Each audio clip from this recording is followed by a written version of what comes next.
my name's Noland. I'm obviously the first person with the Neuralink implant. Basically, like all of y'all, just with the compute power, and that's about it. So, hello, ladies and gentlemen. Meet Noland Arbaugh. He is the first patient to receive Elon Musk Neuralink Microchip in his brain. This technology will give people, or the patient, superpower, if you will, and is sure to improve throughout the years. it's life changing. It really is.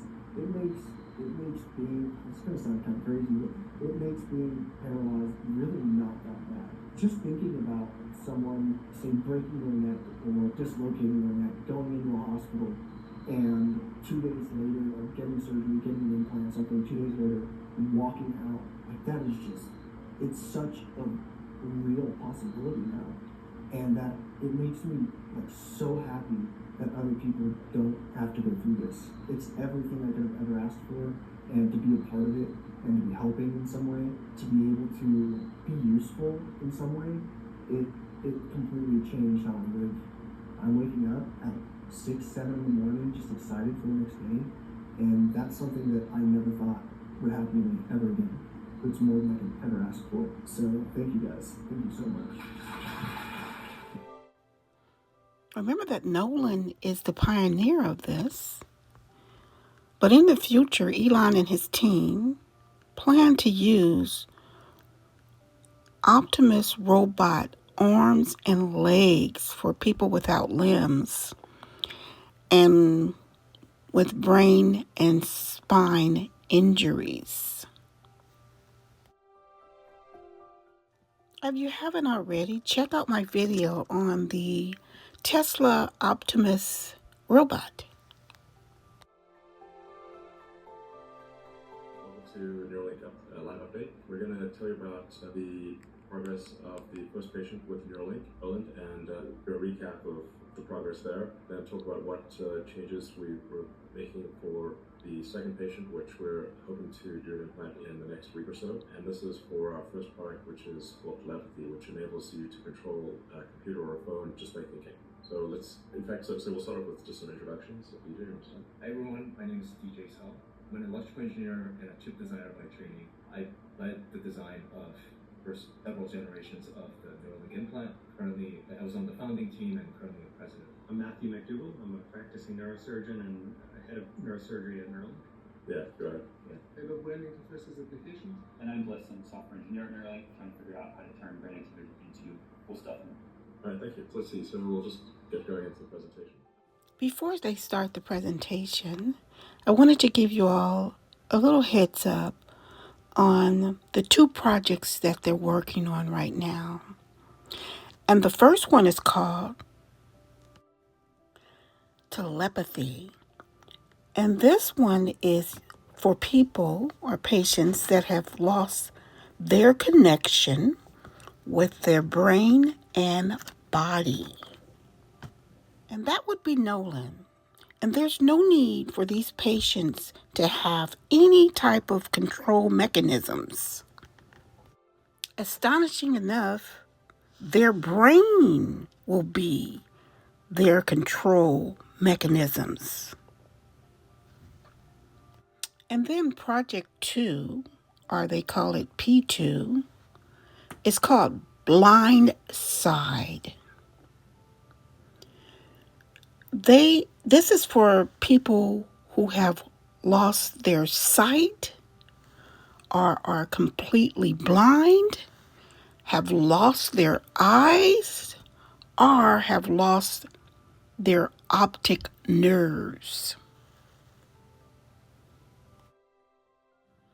And one last thing I wanted to add is for Project 2 Blindside, they did have to use monkeys, but be assured that the monkeys, these animals, were treated very kindly, and that's important.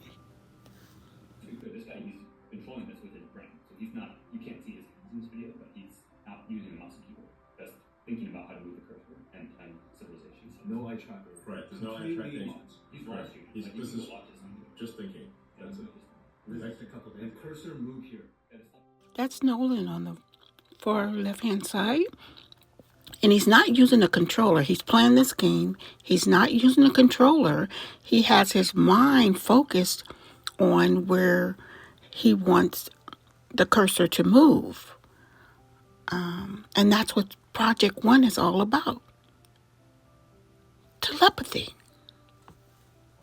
One of the other games he likes to play a lot is chess. I think it gets lost sometimes that he's actually playing speed chess, Against me, yeah. which requires an incredibly high fidelity degree of control and speed of control in order to Like a whole day, and to be helping to be able to be useful in some way, it completely changed how I live. Paralysed from the neck down after a diving accident 8 years ago, 30-year-old Noland Arbaugh is the first person to be implanted with Neuralink's brain chip. It was like using the force. The technology promising to allow him and others with paralysis to control technology with their minds.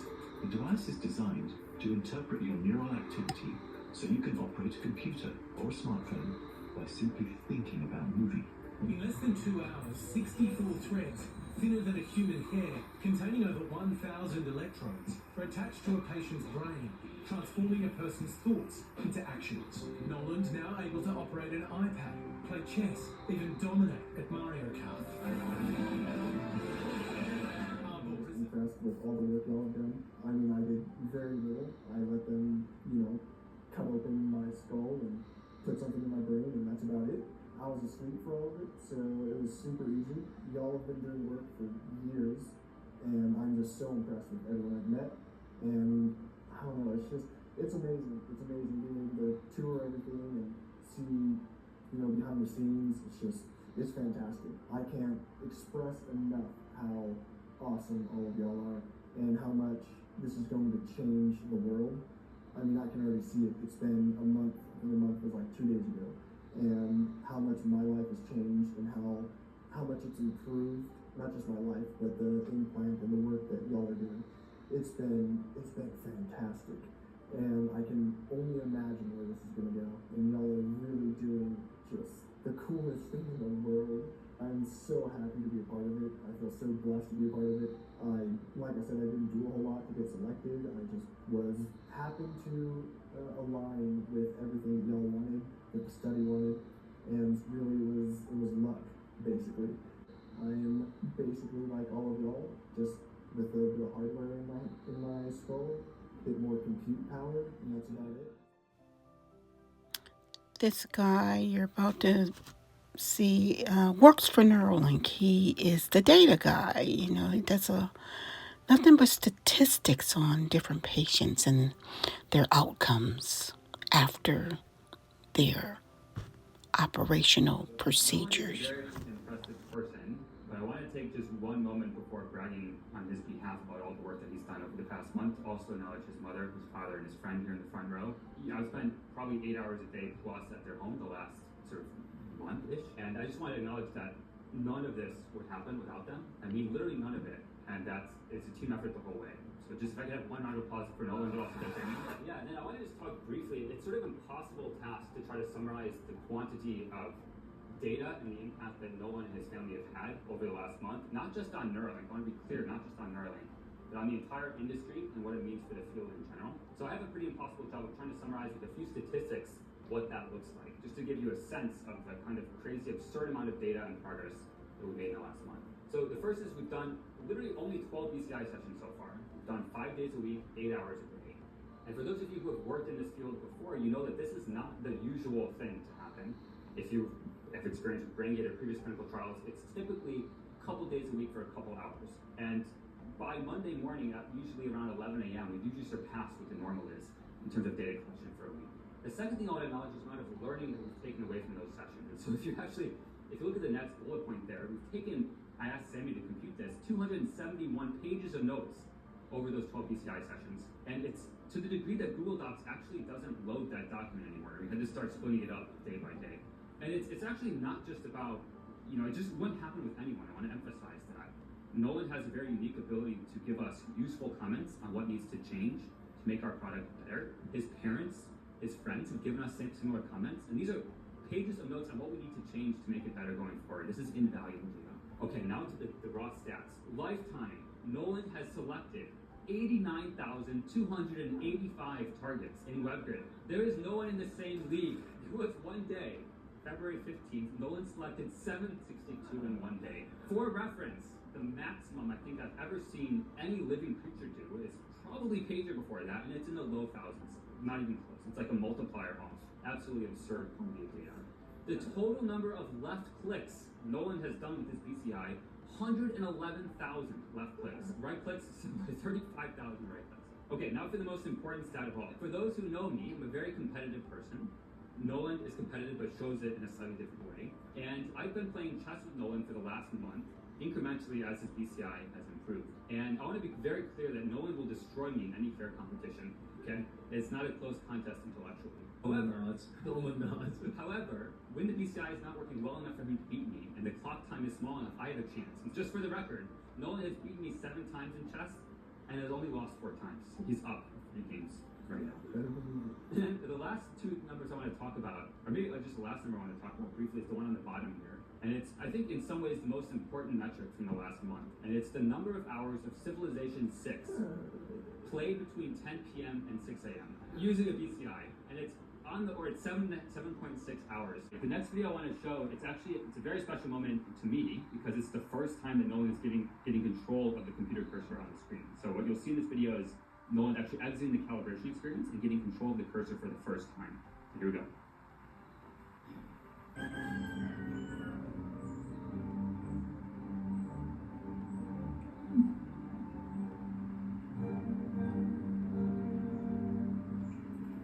Now this next video, this was actually, I think, a request of Noland. During our first initial home visit, the first time I met Noland, we talked about things he might want to do with his BCI and how one of the games he likes to play, he referred to it as Mario Kart, not Mario Kart, but it's a much different game. One of the goals was to be able to actually play the game Mario Kart with his friends. And in this video, I think we posted this at one point on Slack, or a version of this, and there was a vote of sort of which of these was controlled by a BCI, which of these was Noland, and which of these was his dad. And I'm not saying anything about his dad's skill set, but in some ways it's kind of like a Turing test for BCI. If you can't tell the difference, this is a remarkable achievement, and again, a testament to Noland's ability to figure stuff out blazingly quick. And I'm going to hold off until the end to say which is which, but here we go.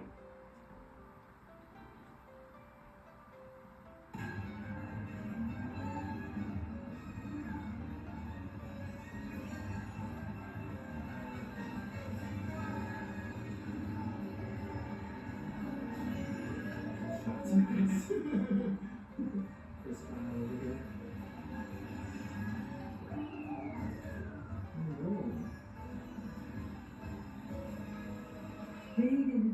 Alright, so Noland was the guy on the right, the one who sniped that dude with the green shell halfway through.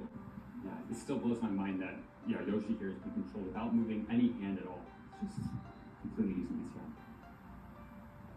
And then, the last slide, I just want to return to the message I said at the beginning here, which is that this really, truly is a team effort. I think one of the few people who's got to experience the full journey in Arizona with Noland and his family, and just got to see their dynamic, how much they care about each other, and how supportive they all are of not just the work we do, but of the impact it's going to have on the thousands of people that come next. Just one more round of applause for the whole game. All right, I think we're about to jump into Q&A, and so I'm going to be the first person to ask a question here, and then, but I guess my first question to you is, how did you first hear about Neuralink? What is this? Yeah, so I don't know if all of you heard this story. I didn't know what Neuralink was 6 months ago. My buddy Bane, after my accident, almost 8 years ago, he's a biology major. He ended up working in a neuroscience lab, and he got really into everything that y'all are doing, and about 5 months ago, he called me in the middle of the day, and he was already kind of slurring his words. So I was like, something's afoot. And he told me that Neuralink had been approved by the FDA, and y'all had opened up human clinical trials, and that I should apply for it. I was like, what the hell is Neuralink? Tell me about it, and he did. So he sent me through the whole, online, we went through the whole application process together. He spelled my name wrong on the application. So there's that. Yeah, and I asked for an Iron Man suit, so any of you out there who can make that happen, come see me. But yeah, it was wild. And after that, basically every step of the way, I just wanted to be the first person to get interviewed. I was emailed back and they said, choose a slot out of these times and we'll FaceTime or something. And I chose the earliest one, and I did that basically every step of the way. I got up to a hospital, which for some reason it was only 2 hours away from my house. The site that they had chosen, which was just wild. I'm so lucky. Everything just lined up. The stars aligned for this. It was really crazy how fast everything happened. That day, I think it was September 19th or something like that. And 5 months later, I was getting brain surgery. So it all happened pretty quickly, and I wouldn't have it any other way. Does that answer your question? Yeah, pretty cool.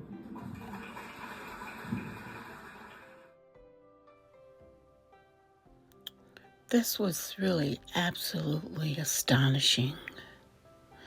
We have come to the end of my video. Please like, subscribe, and share. And until my next video, goodbye.